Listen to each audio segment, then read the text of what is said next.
ہمارے پاس جب لوگ آتے ہیں اور وہ داخل طریقت ہوتے ہیں تو ہم جو بنیادی چیزیں ان کو بتاتے ہیں تو ان میں سے ایک چیز یہ لازمی بتاتے ہیں کہ رزق پاک نہیں ہوگا تو باطن روشن نہیں ہوگا. یہ بنیادی بات ہے. اگر رزق پاک نہیں ہے تو میرے حضور نے ارشاد فرمایا کہ ایک بندہ سفر کر کے کعبۃ اللہ کے صحن میں پہنچتا ہے اور کعبے کے پردوں کو تھام رہا ہے, وہ یمد یدیہ, اور لمبے لمبے ہاتھ کر کے کہتا ہے اے اللہ, لیکن اس کا کھانا حرام ہے, اس کا پینا حرام ہے, اس کا لباس حرام ہے, وہ غزیہ بالحرام, اس کو غذا حرام سے دی گئی ہے. میرے حضور نے فرمایا اس کی کوئی دعا قبول نہیں ہوگی. سفر کیا, جنگل پہاڑ کاٹے, سمندروں کو پاٹ کر کے آگے گیا, ہواؤں کے کلیجے چیر کے آگے بڑھا, مہینوں کی مسافتیں طے کر کے گیا اور کعبۃ اللہ کے سامنے کھڑا ہے, سین حرم میں مطاف میں کھڑا ہے, لیکن اس کا جسم حرام سے پلا ہے. اس نے جو پہنا ہے اس لباس کا تانا یا بانا حرام کا ہے, اس کو غذا حرام کی دی گئی ہے, اس نے پیا حرام کا ہے, اس نے کھایا حرام کا ہے, تو پھر اس کا یہ سارا سفر رائے گاں چلا جائے گا, اس کو کچھ نصیب نہیں ہوگا. تو سب سے پہلی شرط اس عنوان سے عقل حلال ہے. اس کے بعد پھر صدق مقال ہے کہ آپ کی زبان جھوٹ نہ بولے. جب کوئی شخص جھوٹ بولتا ہے, روحانیات تو دور کی بات ہے, اللہ کے فرشتے اس سے 1 میل دور ہٹ جاتے ہیں. جب کوئی شخص جھوٹ بولتا ہے تو حدیث پاک میں آتا ہے اس کے منہ سے ایک خاص قسم کی بدبو نکلتی ہے. اس بدبو کو ہم نہیں سونگھ پاتے لیکن فرشتے سونگھ لیتے ہیں, چونکہ فرشتے انتہائی حساس مخلوق ہے, اور وہ جھوٹ کی وجہ سے نکلنے والی بدبو کو سونگھتے ہیں. اللہ نے حضرت امام اعظم امام ابو حنیفہ رضی اللہ تعالیٰ عنہ کو یہ بصیرت عطا کی تھی اور یہ باطنی نظر بخشی تھی کہ جب کوئی شخص وضو کرتا تھا تو اس کے وضو کے پانی سے پہچان لیتے تھے کہ یہ کس گناہ کا مجرم ہے.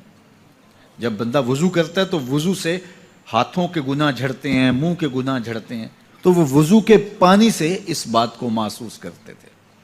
اللہ نے ان کو وہ بصیرت عطا کی تھی, لیکن انہوں نے اللہ کی بارگاہ میں عرض کی مالک مجھ سے یہ چیز چھین لے, یہ چیز مجھے نہیں چاہیے. لوگوں کے بارے میں جو ہے وہ ایسا گمان پھر پیدا ہوتا ہے.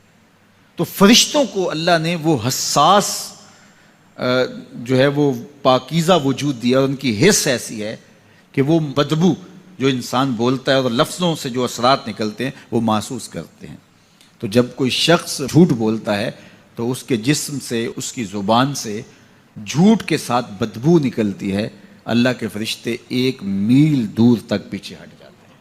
تو مجھے بتائیے, جو شخص جھوٹ بولتا ہو کیا اسے کوئی روحانی مرتبہ مل سکتا ہے؟ یہ سوچا بھی نہیں جا سکتا, یہ امکانات سے ہی نہیں ہے. اللہ کے محبوب علیہ السلام سے پوچھا گیا کہ حضور کوئی مسلمان, کوئی مومن کیا بزدل ہو سکتا ہے؟ فرمایا نہیں, وہ بہادر ہوتا ہے, لیکن ہو سکتا ہے کبھی اس سے بزدلی بھی سرزد ہو جائے. انسانی کمزوری ہے, کبھی انسان بہت طاقت میں ہوتا ہے, کبھی انسان کمزور بھی پڑ جاتا ہے. فرمایا ہو سکتا ہے کبھی اس سے ہو بھی جائے. پھر پوچھا کہ بخل کر سکتا ہے؟ فرمایا نہیں, مومن سخی ہوتا ہے, لیکن ہو سکتا ہے کبھی اس سے بخل بھی ہو جائے. کبھی کبھی دولت اسے اچھی بھی لگنے لگ جاتی ہے. جس طرح فرمایا گیا کہ اولاد مبخلتن مجبنتن, یہ جو اولاد ہوتی ہے یہ بندے کو بخیل بھی بنا دیتی ہے اور بزدل بھی بنا دیتی ہے. جب اولاد نہیں ہوتی تو بندہ سخی بھی ہوتا ہے اور بندہ جو ہے وہ مشکل حالات میں بھی کود جاتا ہے, لیکن جب اولاد ہوتی ہے تو پھر مشکل حالات میں کودنے سے پہلے سوچتا ہے میرے بچے ہیں یتیم ہو جائیں گے. اس کو یہ خیال آتا ہے, پہلے ایسے مال لٹاتا ہے لیکن اولاد ہو جائے تو پھر وہ اولاد کا سوچتا ہے کہ ان کے لیے کچھ میں جمع کر لوں. تو اولاد فرمایا میرے حضور نے کہ مبخلہ و مجبنہ, یہ بخیل بھی کر دیتی ہے اور یہ کمزور اور بزدل بھی بنا دیتی ہے.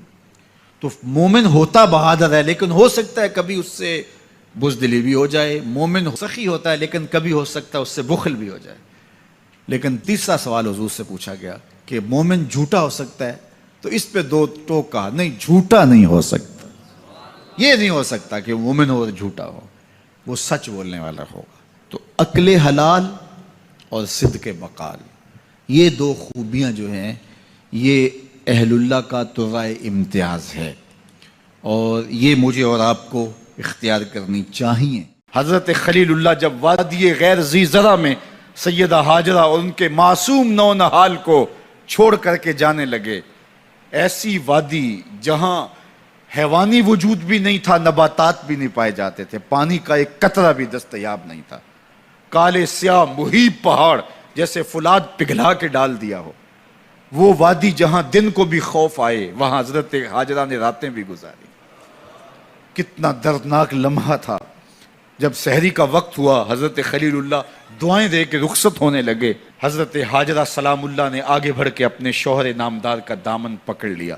تمسکت بعضیالہ، دامن پکڑ کے بولی میرے شوہر نامدار، اس مہیب وادی میں، اس پہاڑوں کے دامن میں جہاں دن کو بھی خوف آئے، نو نہال معصوم کے ہمراہ مجھے چھوڑ کے کہاں جا رہے ہو؟